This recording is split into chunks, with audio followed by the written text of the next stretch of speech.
Hi, you're listening to the Baby Manual podcast, the podcast that helps you feel confident as a new parent. I'm your host, a pediatrician and mom, and the author of the Baby Manual, Dr. Carole Keim. Welcome to episode 5, when your baby is 2 months old. So, wow, these months are just flying by, aren't they? As a parent, when your baby's about 2 months old, you should be starting to think about getting back to your normal pre-pregnancy activities and interests.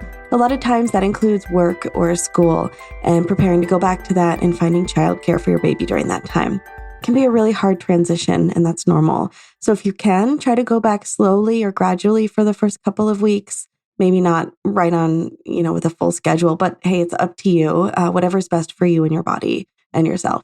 You should also be getting out with the baby. This is the age where after baby gets their first round of vaccines, it's a little safer to bring them out into crowded places, especially if you're breastfeeding. You're giving baby passive immunity as you breastfeed, so that's another way to support their immune system and help them not get sick.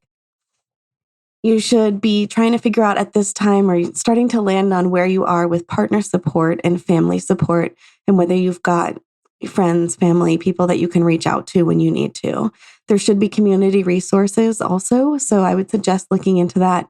And a lot of moms at this age will start going to things like milk circles or breastfeeding circles or, baby and me times and things like that. So look for things like that in your community. I bet you can find something really fun and connect with other moms that way.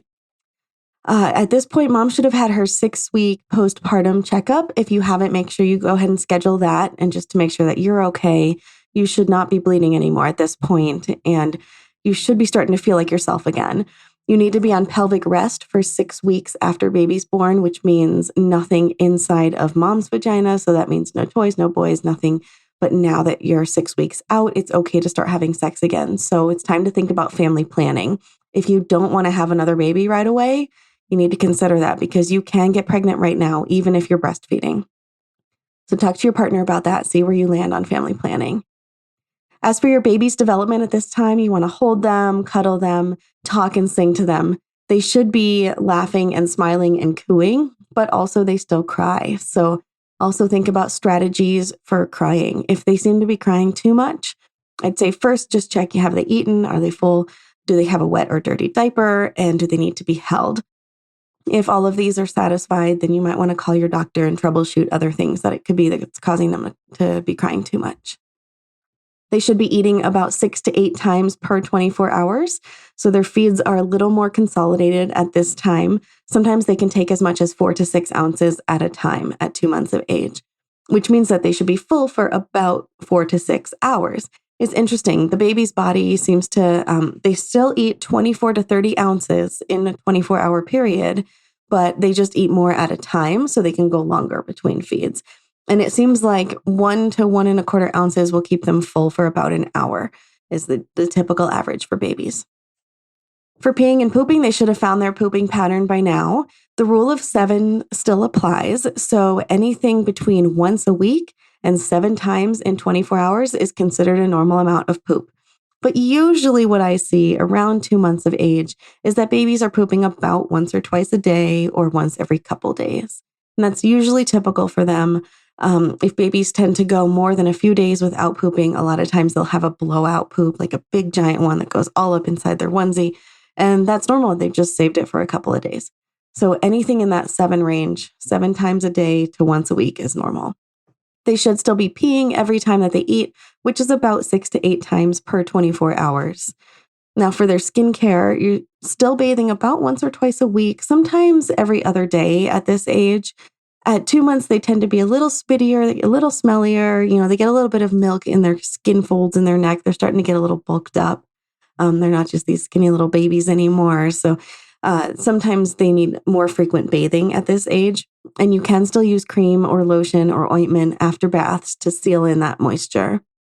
For diaper rash or for a rash in the skin folds in the neck, or once they start getting those thick legs, it's usually 4 to 6 months. But when they start getting leg folds too, you want to use a regular diaper cream in those folds if you notice a rash happening. So something zinc-based like Desitin is great. Something petroleum-based like Vaseline, Aquaphor, or A&D ointment is also great. And those are good barrier creams that keep any moisture from getting back onto that rash and irritating it, and they allow the skin to heal from those base layers up. So regular creams should work within 2 or 3 days, but if it's not working, then it could be colonized or infected. And that's true for both those neck rashes, fold rashes, and also the diaper rashes. So the most common thing that infects a diaper rash is Candida or a yeast infection. What that looks like is bright pink areas where it's solid pink, and then around it you get these little dots called satellite lesions. And those are tiny pinpoint pink dots around the edges of the rash. That's a sign of Candida or yeast infection. And you can use something at home that you probably have. You could mix apple cider vinegar and water 1-to-1, dab that on with a cotton ball. It shouldn't burn. If it does, you need to add more water into it. And you can do that 3 times a day, and it should help because vinegar is antifungal. If it's not helping, you can apply something like an over-the-counter antifungal cream, something like Lotrimin, Tinactin. Those can help to decrease the yeast infection as well. But also the very best and, the prescription strength version, if your at-home remedies aren't working, you could call your doctor and ask for a prescription of nystatin. And nystatin is an antifungal that kills Candida and works really well. Now, if your baby's had this before and it happens again, you didn't do anything wrong. It's super common for babies to get recurrent rashes and to get recurrent colonization with Candida. So there's nothing you should have been doing to prevent it any better. It's just kind of a normal thing that happens. It's one of your normal skin flora. And as soon as they get a little bit of diaper rash, that Candida loves to just get in there and grow. So it's okay to retreat, and they're not going to get resistant to this medication. So it's okay to use it as needed.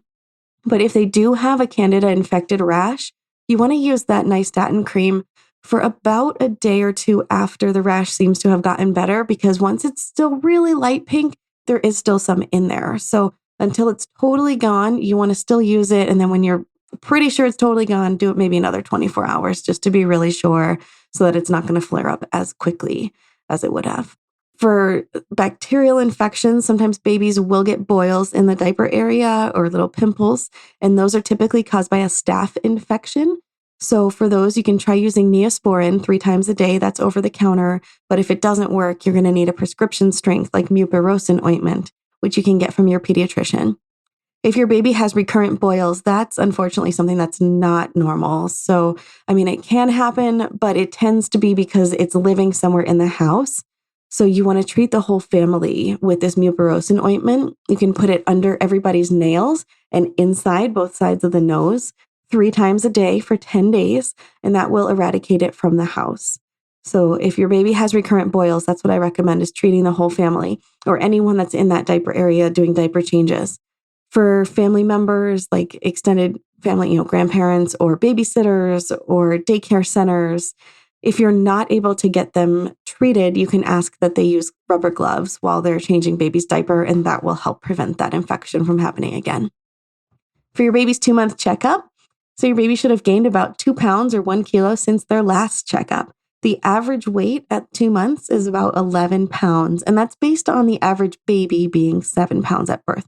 So you can sort of guess up or down from there, but they should have gained about 2 pounds since their last visit. Their first vaccines are happening at the 2-month visit. So that's DTaP, Polio, Hep B, PCV, and Rotavirus. Now, these are available as combo vaccines. There's typically 2 or 3 shots that they get at this age, and 1 oral vaccine, which is the rotavirus vaccine. Now, for the shots, the diphtheria, tetanus, and pertussis are what's in the DTaP. Pertussis is whooping cough, and that's one of the more important things we're preventing at this age. Whooping cough, when babies get it and they're less than 6 months old, they have a tendency to just stop breathing because they don't have the muscles to cough as strong as they would want to. So whooping cough is real dangerous. I have seen babies with it. Most will get it from a family member, so either a parent or a grandparent or an older sibling. So I recommend that everyone in the house is up to date on their Tdap vaccines, which is tetanus, diphtheria, pertussis. It has more tetanus. The baby one is DTaP, diphtheria, tetanus, pertussis has more diphtheria. But yes, anyway, that's a great vaccine to help prevent that. Polio virus is one that is airborne and spread. If there's people who are traveling, they're at risk of being exposed to polio. Hib is a bacterial infection. It stands for Haemophilus influenza B. It's a bacterial infection that used to kill a lot of babies, and it causes things like meningitis, pneumonia, and sepsis. So meningitis is an infection of the tissues around the brain and can cause brain damage and death. Sepsis is a bacterial infection in your bloodstream, and also very high risk of dying from that. And then pneumonia is an infection in the lungs. The PCV vaccine stands for pneumococcal vaccine, and pneumococcus is strep pneumoniae. It's 13 different strains of strep right now that we have in that vaccine, and they're the strains of strep that also cause things like meningitis, pneumonia, and sepsis, just like Hib. So the PCV vaccine is a great one for your kids to get because, strep is pretty much everywhere, and these are the top most deadly strains that young babies tend to be exposed to. The hepatitis B vaccine. Hep B is a viral infection. It is bloodborne. We give it at birth, 2 months, and 6 months because it is safe to do and because it gives them lasting immunity lifelong with that. They're not being exposed to Hep B typically at this age, but once babies do start walking, even around a year of age, imagine, if they go to a playground and they were to find a needle, Hep B can live on a needle for 2 to 3 weeks. And if they were to step on that or poke themselves with it, they could be exposed. Also, if a child is born to a mother who's Hep B positive, they have a very high chance of having chronic hepatitis B infection. And if there's a child like that on the playground and they fall and skin their knee, and then another kid falls in that same spot within 2 or 3 weeks and skins their knee also, they've also been exposed to hepatitis B because it can live in that blood spot 2 to 3 weeks on the ground. So just keep that in mind. Even though babies are not sexually active and they're not, using IV drugs, they can still be exposed to hepatitis B as young children. So that's why we give it to them as babies, because we know that they can be fully protected from that. Now, the rotavirus is a viral infection that causes diarrhea and severe dehydration in babies. I have had patients with this, and it's really scary when they're little because they have such massive diarrhea that they can't recuperate their losses in fluids, and they get super dehydrated and can die from it.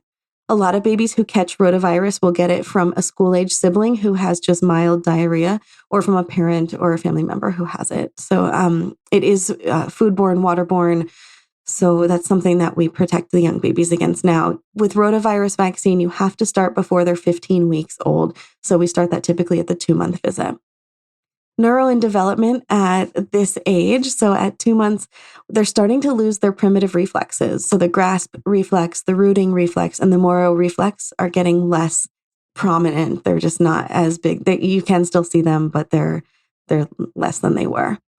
They're starting to attempt to look at you, the parent, when you're talking. And so they'll turn their head to look at you.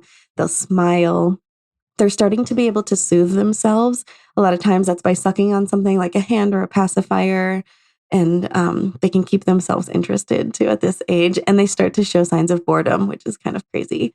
But you don't need to keep your baby stimulated all day. They get really fascinated just looking at new things. So looking at things on the walls, lights, ceiling fans, windows, things like that can be great. You don't need to put on TV or radio for your baby at this age.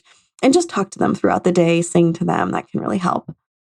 They start to have different types of crying, and you're going to notice that they cry differently when they're hungry or when they're wet or if they want to be held or if they're just angry. So it's kind of interesting to see how your baby's starting to really communicate already at 2 months of age. And they should be cooing. They should push their chest up a little bit off the ground during tummy time or push away from you using their arms when they're on your chest. And they should have consistent head control now when they're being supported. So what that means is if you're holding them upright, like against your chest, or if you're sitting them upright, they can't hold themselves up, but they can hold their head in line typically. And it will fall to the side. They do get tired, so it will fall over time. Anticipatory guidance at this age. They should be eating nothing but breast milk or formula until between 4 and 6 months. Don't give them anything other than breast milk or formula. No water, no baby food, no juice, nothing until you see us at the 4-month visit and get that go ahead from your doctor. Some babies won't be ready until 6 months, so don't start anything yet. Just breast milk or formula is all they need. For sleep safety, it's still back to sleep. Always lay them on their back, face up in the crib. Or the bassinet by themselves. They can be in a sleep sack, but no swaddles at this age, no blankets, and no pillows. They're still too young for all of those. You want to try putting baby to bed when they're awake but drowsy. It's really tricky and they hate it, and it just takes a lot of practice. So a lot of babies will cry as soon as they're laid down, but the more you do it and the more consistent you are with it, the quicker they will be able to get themselves to fall asleep. So just keep at it.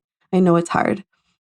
In terms of safety, you want to never leave baby alone on a high surface. Remember that they can wiggle and fall off of things like beds. Even a king-size bed, they can get from the middle to the edge in the time it takes you to turn around and change your shirt. So you want to keep a hand on them if they're on any high surfaces. No couches, no changing tables, things like that. Regular tables, they can fall off of those real quickly. You want to use a rear-facing car seat until they're 2 years old. Avoid secondhand smoke. Secondhand smoke is the highest risk factor for SIDS in babies. And if you are smoking, you want to go outside to smoke. When you come back in, change your clothes and wash your hands with soap and water to avoid that smoke exposure for baby. You want to set water temperatures to 120 degrees on your boiler to avoid scald burns.